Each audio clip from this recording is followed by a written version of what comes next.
The city is honoring the legacy of Martin Luther King Jr. and Coretta Scott King with plans for a memorial on Boston Common, but also with a public conversation about racial and economic justice. To help bring focus to that conversation, the nonprofit King Boston has begun an artist in residence program with creative partners working in various platforms. To tell us about the project are King Boston's executive director, Imari Paris Jeffries, and one of the creative partners, Danny Rivera Jr. I'd like to thank you both very much for being with us.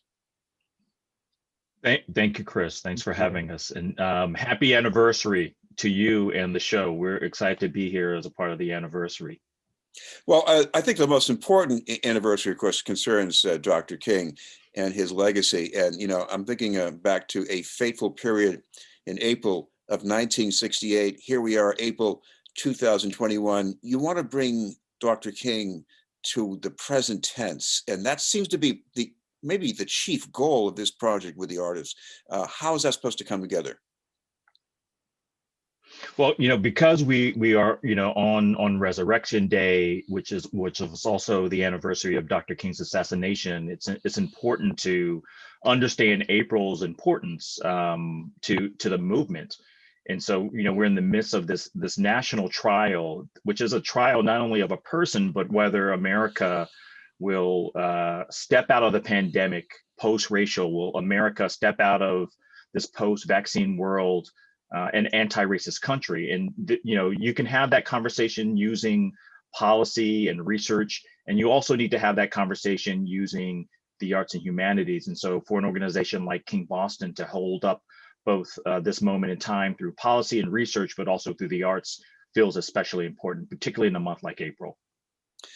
Jenny, I looked at your video. You shot it at White Stadium on a very, very cold day. The people in the video, they look like, 21st century, rising, creatives. But this is a video that also reaches back, your musical influence from rhythm and blues, but also going back to spirituals. What did you gain from that reach into the past?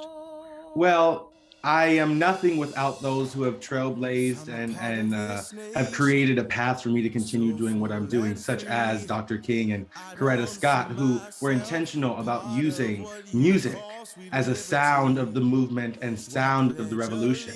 As we performed on that very cold day, we made sure to not just incorporate Negro spirituals, such as Go Down Moses, but we were also intentional about why we chose to be at White Stadium, with the history of Boston and the Black Panther Party movement that oftentimes met at that same space, but was also used and utilized by artists who really helped build arts education even here in Boston, like Elma Lewis. So, it is in so many ways important for us to continue to keep that spirit and their spirits with us as we continue to rewrite the narrative of what it means to be an artist in the 21st century.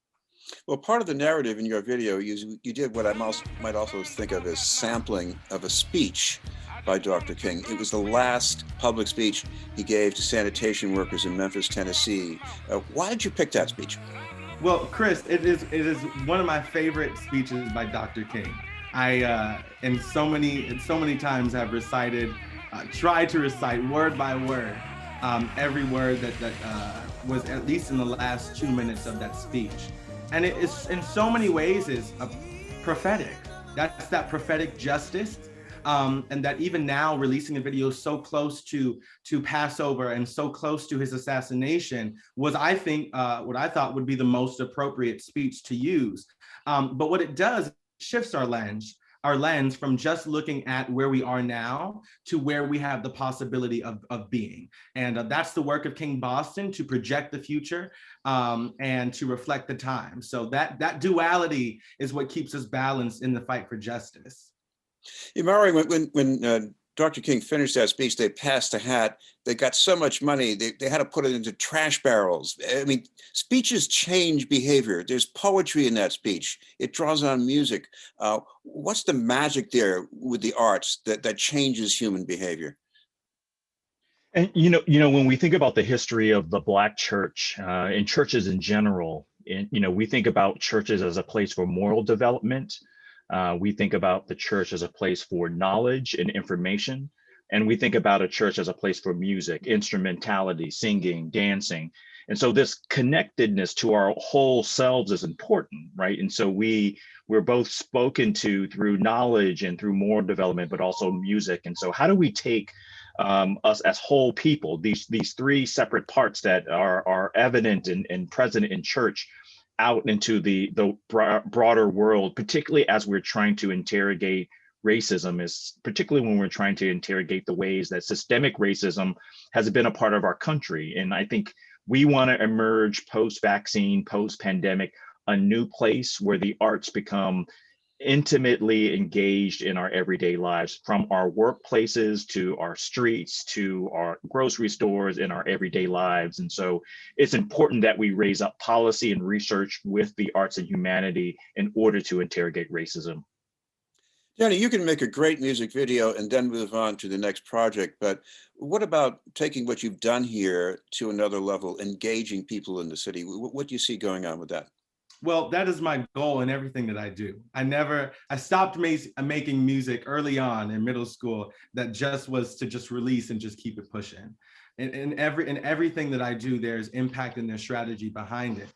And I am, again, intentional about making sure that I am grounded in that. I even have the March on Washington for Jobs and Freedom Lincoln Memorial Program there, which included John Lewis as well as Mahalia Jackson, who was Dr. King's favorite. But when we speak about the importance of art and connectivity and recovery, we must in all things include people of different races and different ethnicities and different religious backgrounds in this narrative that we create and establish as artists, so that everyone can find their role and place in this fight. Because it's not just the fight for African Americans. It is not just the fight for the table shakers or the abolitionists. Everyone has a role to play in this movement, in this fight for justice. And through the arts, there is more room for connectivity, because art is the language that everyone knows how to speak. It creates that emotional experience that then triggers you to then move in the direction that it's leading you towards. So that's what I really find most important and near and dear to my heart about this work of art. Imari, this is a program that helps artists right now. I mean, speaking generally, artists are going through a really rough patch, so they need to make some money. But on the other hand, you're doing more here. You're sort of shaping the trajectory for artists as well. Which of those two is more important? First of all, I sit here in awe of this young man every time I'm in a room with him, and I sometimes just feel like I could sit and just listen to him speak. And so, I'm so inspired by Danny. I know that other folks will be as well, and on top of the other artists and residents we have.